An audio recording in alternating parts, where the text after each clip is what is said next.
Bonjour à tous et bienvenue à votre émission de santé sur Business 24 Africa. Tous les vendredis, vous le savez désormais, nous recevons sur ce plateau des spécialistes de santé pour parler de santé. Aujourd'hui, on a décidé de parler des infections sexuellement transmissibles. C'est avec le docteur Yolande Assemien qui est gynécologue obstétricienne à l'hôpital Henriette Konan-Bédier de Blocos. Et la seconde question de cette émission, on parlera de la sexualité de la femme enceinte, bonne ou mauvaise attitude. Ça sera avec le docteur Jean-Paul Kwame, sexologue clinicien. À tout de suite. Les premiers gestes du matin sont essentiels pour bien démarrer la journée. L'eau minérale naturelle Assini participe à votre équilibre et vous maintient en pleine forme. Tout au long de vos journées de travail, Assini est à votre portée. Assini fait partie de vos moments de partage avec vos amis. Assini partage vos instants de complicité en famille. Au sport, au bureau, entre amis ou en famille, l'eau minérale naturelle Assini est présente et partage vos instants de vie. Un produit NBC.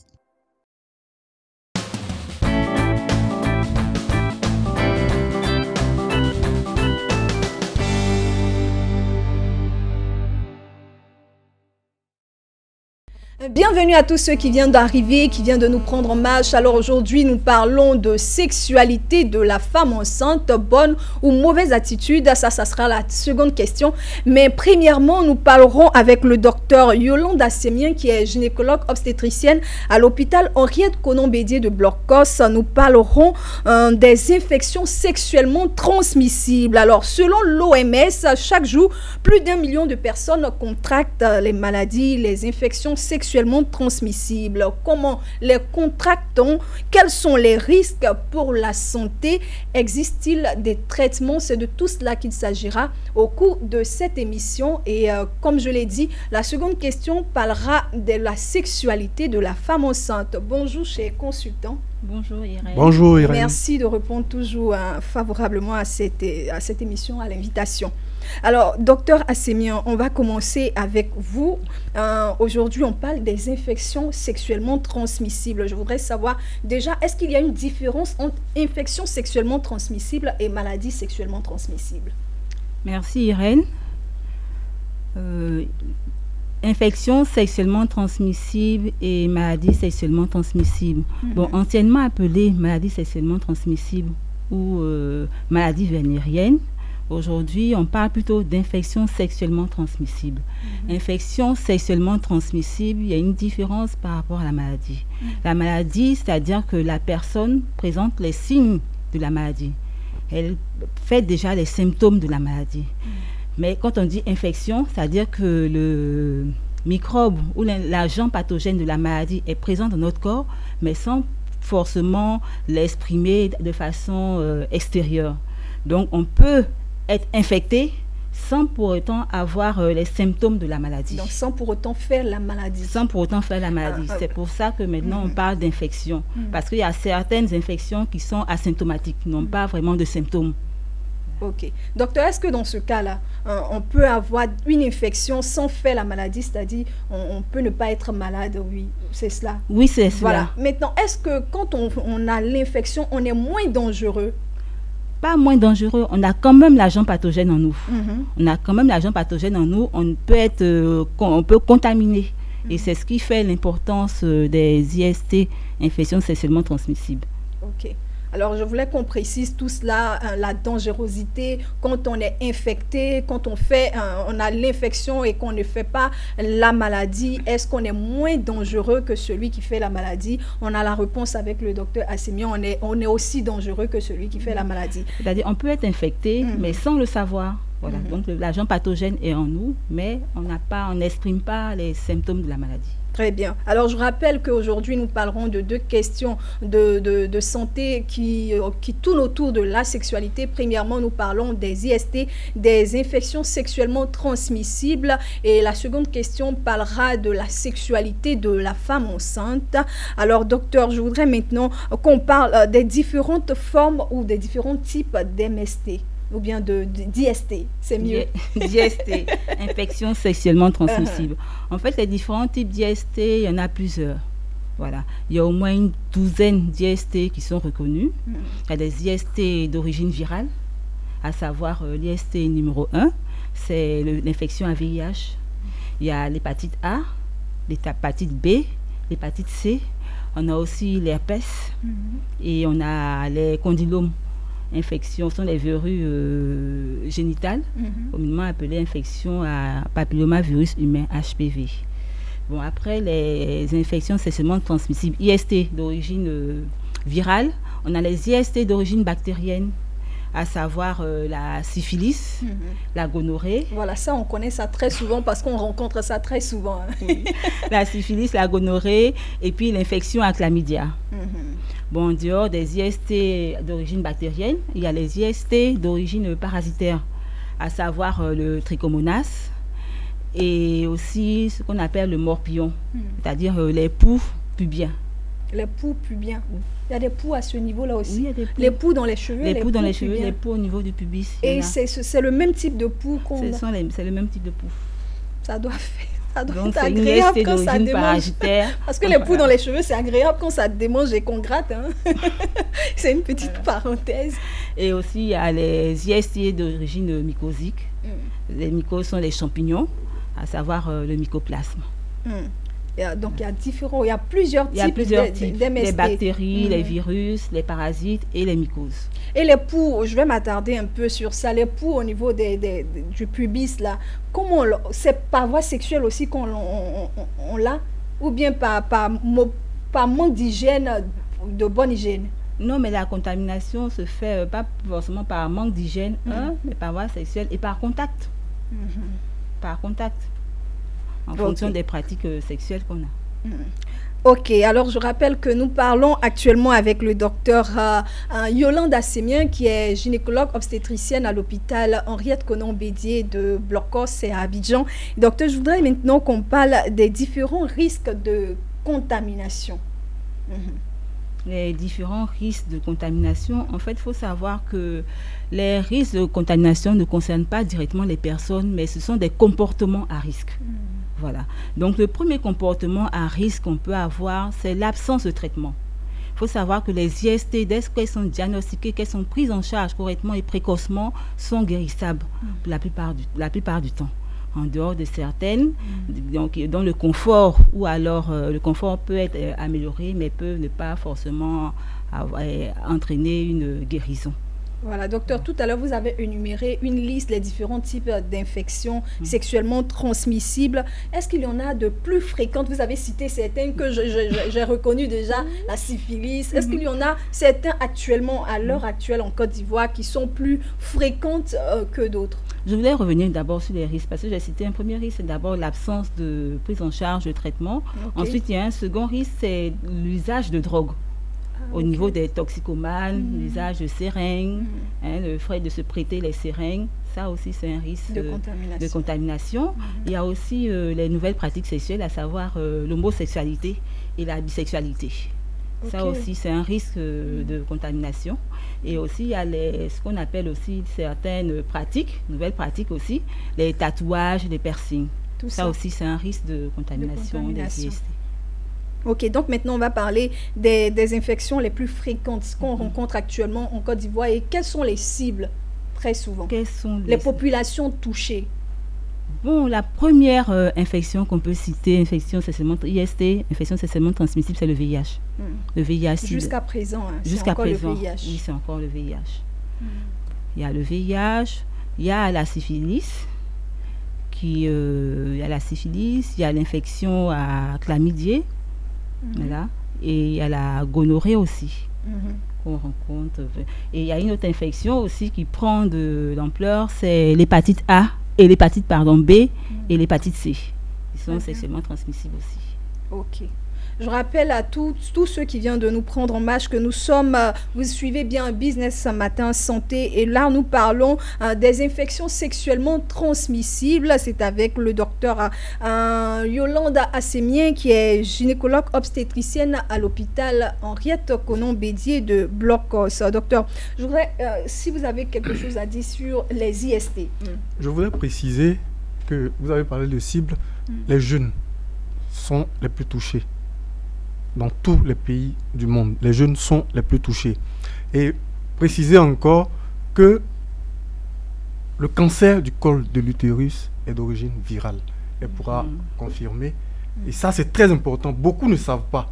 On se dit non, c'est le secret des femmes. Comme on fait trop les toilettes intimes, c'est pour ça qu'on a cancer. Non.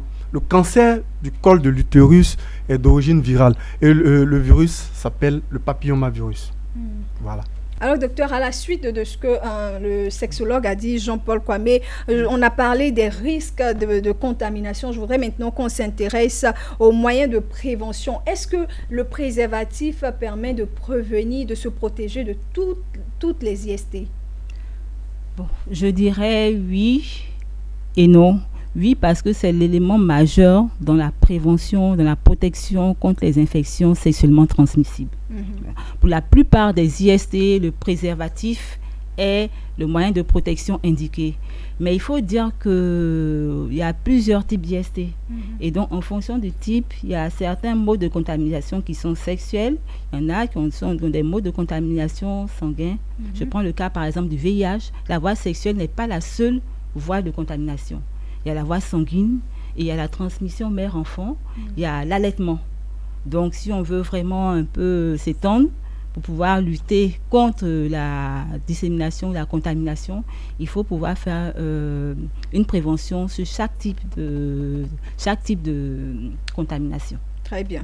Docteur, vous avez quelque chose à ajouter sur la question? Oui, c'est pour lancer, c'est pour attirer l'attention sur les amoureux.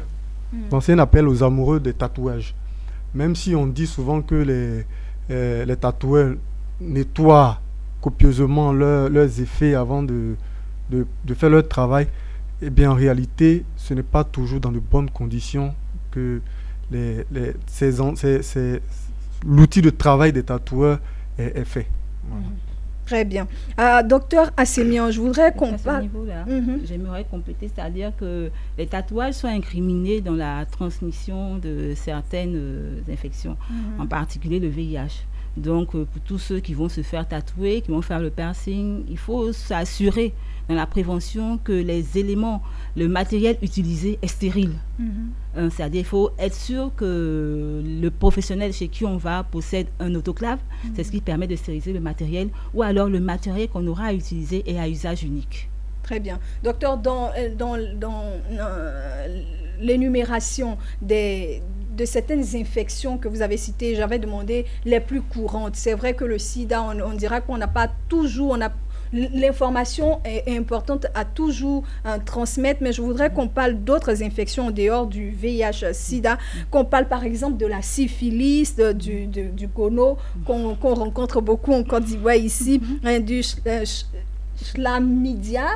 Chlamydia, merci pour la prononciation. Et donc, je voudrais qu'on s'attarde un peu sur ça. Quels sont les signes qui montrent qu'on fait ces différentes infections? Bon, chaque infection a un signe plus ou moins majeur. Généralement, pour la syphilis, on parle de chancre. Le chancre, c'est-à-dire c'est une plaie. Voilà, on va utiliser les termes courants. Simples. Voilà, des termes simples. C'est une plaie et au niveau des organes génitaux.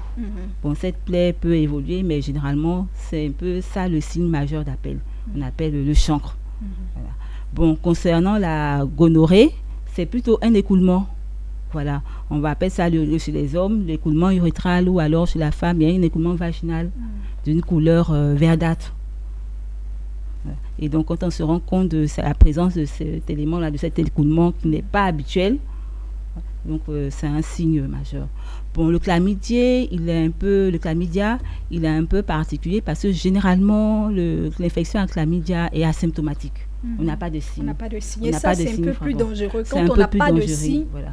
Alors que le chlamydia est responsable de beaucoup de désagréments au niveau de la femme, surtout en matière d'infection. C'est surtout les femmes que ça touche. Ça touche les hommes puisque c'est seulement transmissible. Mais les répercussions majeures, c'est chez la femme parce que c'est un des facteurs d'infertilité. Ça peut causer la stérilité. C'est voilà. Ça peut causer les grossesses extra-utérines aussi. infection à chlamydia. Ok. Docteur, vous, dans votre cabinet, on va dire ça comme ça, comment vous suivez vos éléments, les patients, quand ils viennent, quelle est la prise en charge, les traitements qui existent par rapport aux différentes infections sexuellement transmissibles? Bon, comme je Est-ce vous ai qu'on en dit, guérit, tout ça? oui, les infections sexuellement transmissibles, la plupart sont guérissables. Ouais. Bon, il y a certaines infections qui vont parce qu'on ne peut pas guérir. Je citerai peut-être l'herpès, je citerai le VIH. Bon, il y a des traitements qu'on donne pour le VIH, c'est la trithérapie, voilà, pour stopper l'infection.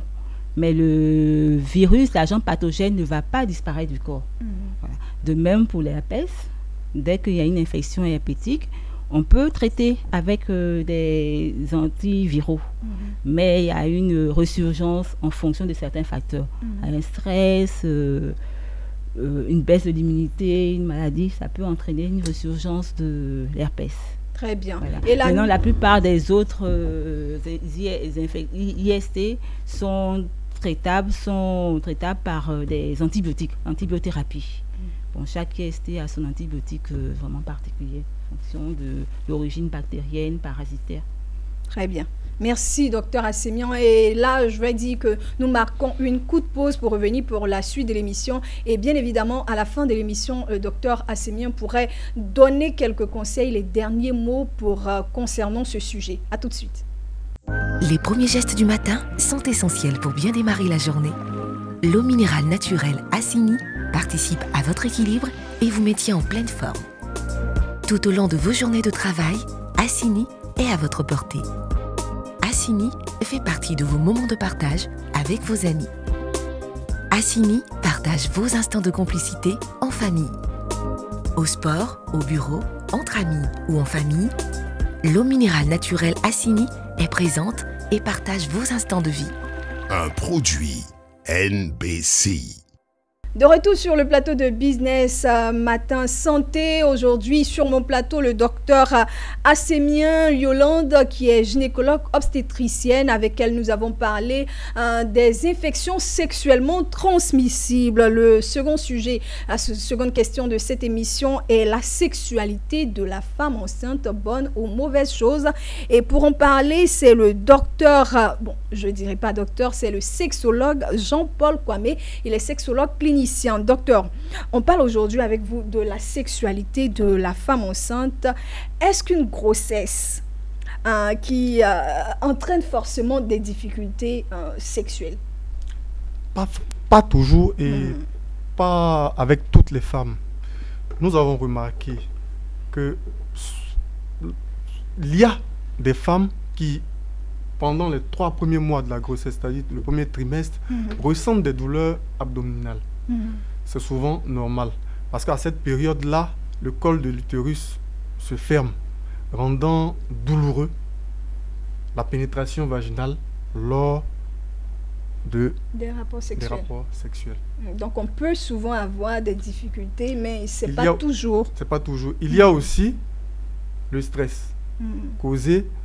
Il y a aussi des problèmes psychologiques causés par le stress qui peuvent bloquer la femme au plan sexuel. Docteur, la même question. Une grossesse normale entraîne-t-elle forcément des difficultés au niveau de la sexualité de la femme enceinte?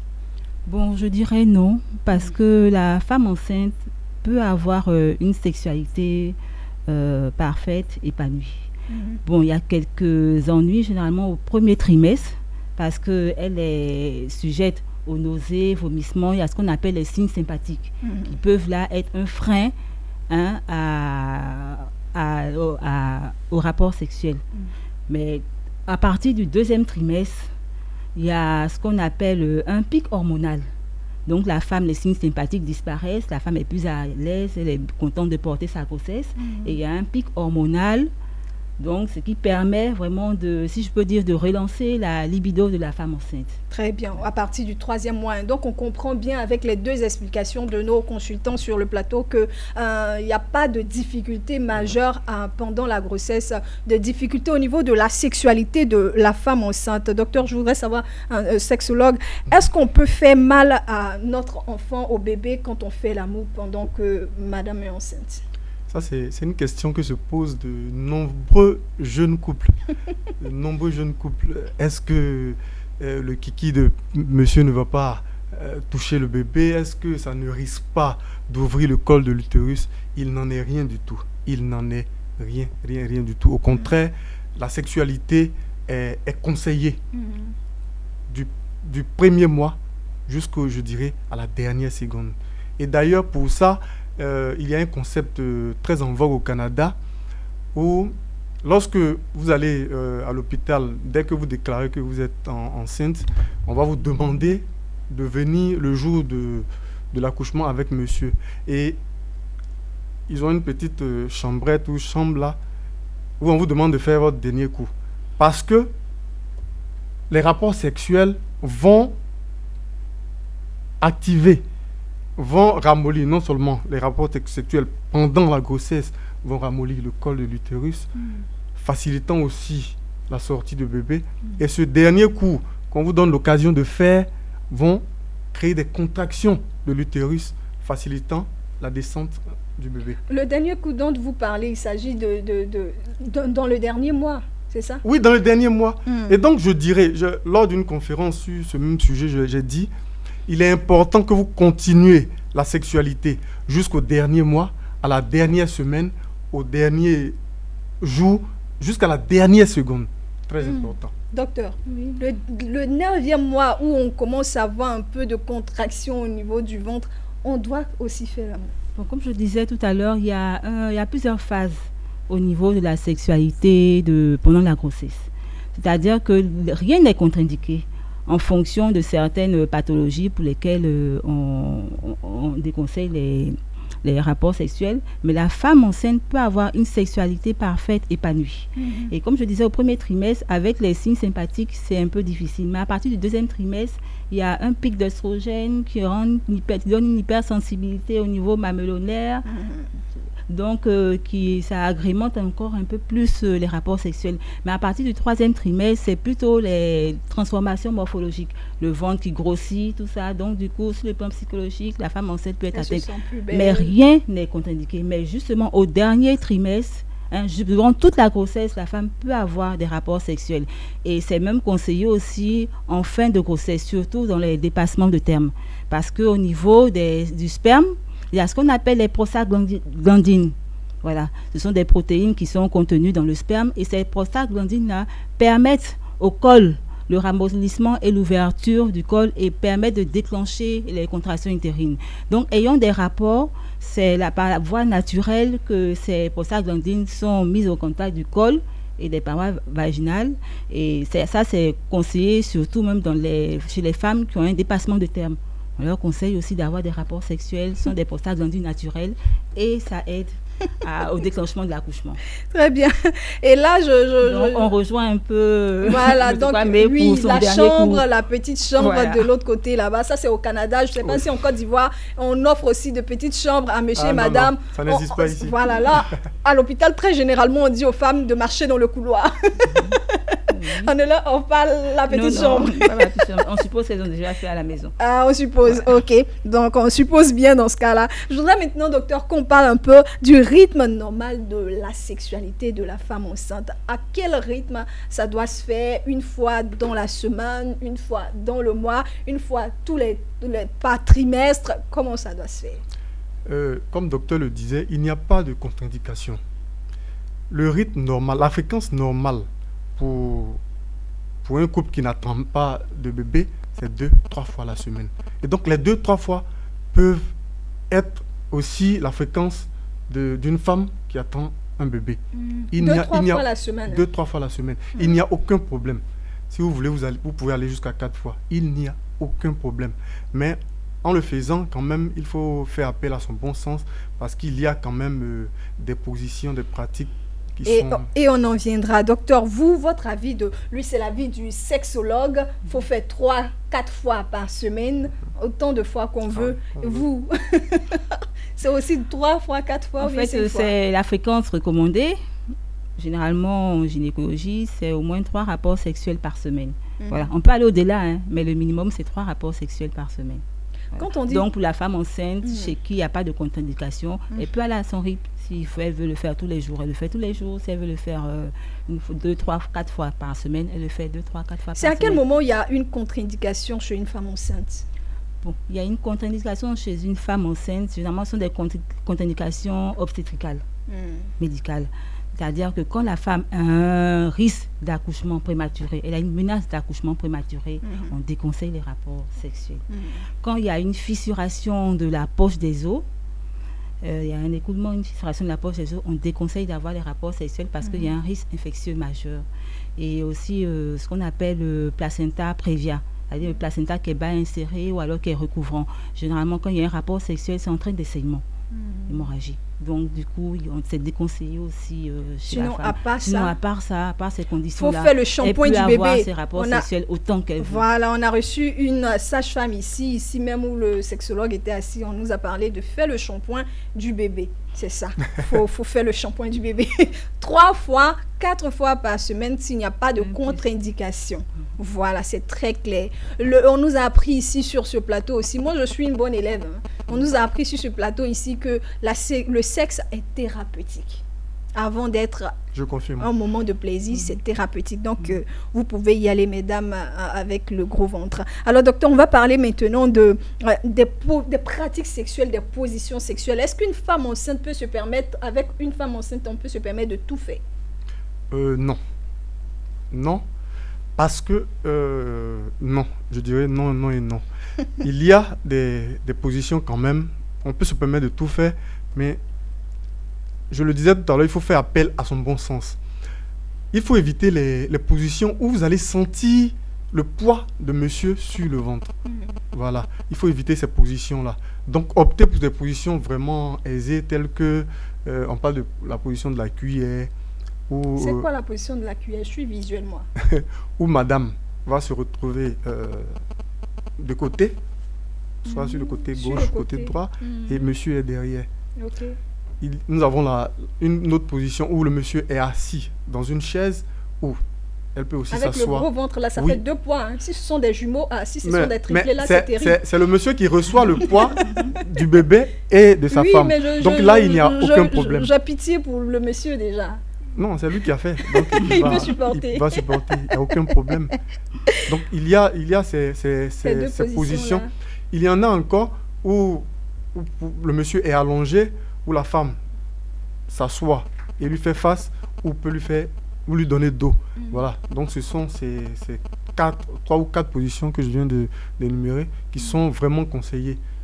Mais à part ça, vous-même, vous faites appel à votre bon sens et savoir qu'est-ce qui vous met à l'aise et qu'est-ce qui vous gêne par rapport à la grossesse. Et au monsieur, je voudrais dire qu'il faut tenir compte aussi du poids, du développement de la grossesse, du poids aussi de la femme. Parce qu'arrivé un moment, ce n'est plus à l'aise de la manipuler comme on le faisait quand on était gros et gars. De la tourner par-ci, par-là. Il y a 3 personnes ou bien 2 personnes dans le ventre là. Il faut faire attention. Docteur, vous, dans votre cabinet, vous conseillez combien de positions aux femmes enceintes?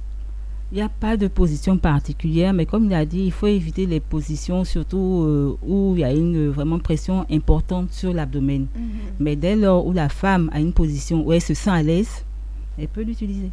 Très bien. Alors, nous sommes pratiquement là, pas pratiquement, nous sommes même à la fin de notre émission, mais je vais permettre à nos deux consultants de donner les derniers mots sur les différents sujets avec le docteur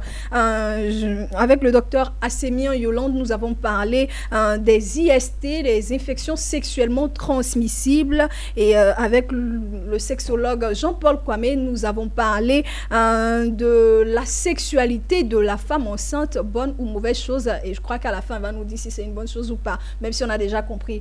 Docteur, je voudrais que vous puissiez maintenant donner un dernier mot sur le thème que nous avons traité avec vous.